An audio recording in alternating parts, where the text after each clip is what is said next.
समस्त दुनिया के लोगों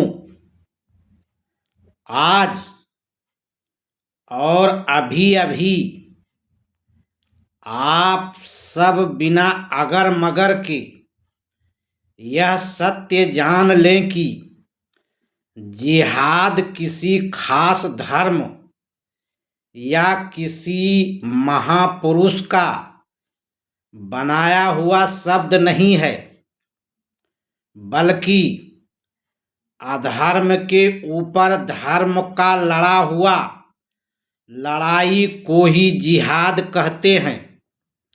इसमें कोई किंतु परंतु नहीं हो सकता है। सर तन से जुदा का नारा, इंसान का कत्ल और बम ब्लास्ट करके मनुष्य का खून बहाना कभी भी जिहाद हो ही नहीं सकता है। अगर इसको कोई भी गलती से भी जिहाद से जोड़ता है तो वही आदमी असली आतंकवादी और असली कट्टरवादी है।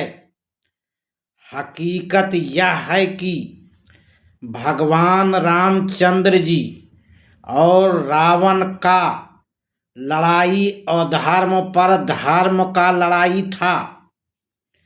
दूसरा उदाहरण यह है कि हजरत मोहम्मद साहब के नवासे हजरत इमाम हसन और हुसैन का अत्याचारी यजीद से लड़ाई जिहाद था। वो इस प्रकार की हुसैन के समय खलीफा होते थे जो न्याय का बेमिसाल मसीहा होते थे।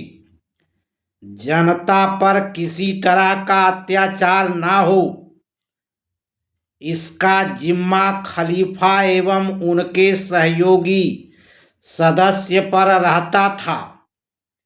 इमाम हसन और हुसैन दोनों बड़ा ही तेजस्वी और पराक्रमी खलीफा के सदस्य थे, लेकिन जब इमाम हसन और हुसैन जवानी के दहलीज पर आए तब तक साम्राज्य का करीब करीब सारा भूभाग पर यजीद का राजपाट हो चुका था।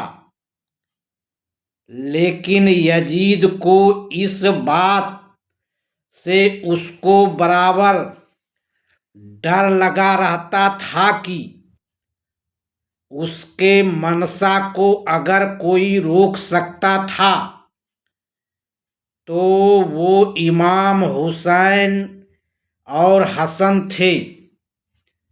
यजीद का मनसा था कि मैं किसी के भी बहू बेटी के साथ जबरदस्ती करूं, इसको कोई रोके नहीं। और शराब एवं शबाब यानी लड़की को इमाम हसन और हुसैन आम जनता के मौजूदगी में ही शरीयत से जायज का सर्टिफिकेट यजीद के फेवर में दे दें, ताकि फिर जनता भी यजीद का दुराचार का कोई विरोध ना कर सके। इसके लिए यजीद ने इमाम हसन और हुसैन को आधा साम्राज्य और लड़की व्यवस्था का भी प्रलोभन दिया था। लेकिन हुआ क्या?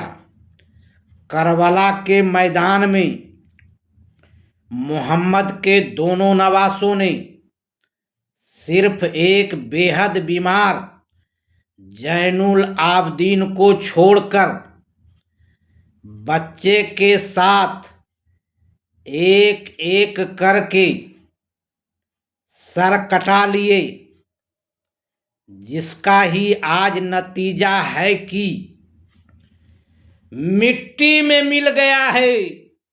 मिट्टी में मिल गया है यादे यजीद का और परचम लहरा रहा है आज भी हुसैन का। मिट्टी में मिल गया है यादे यजीद का और परचम लहराता रहेगा सब दिन हुसैन का। मिट्टी में मिल गया है यादे यजीद का और झंडा लहराता रहेगा सदा हुसैन का।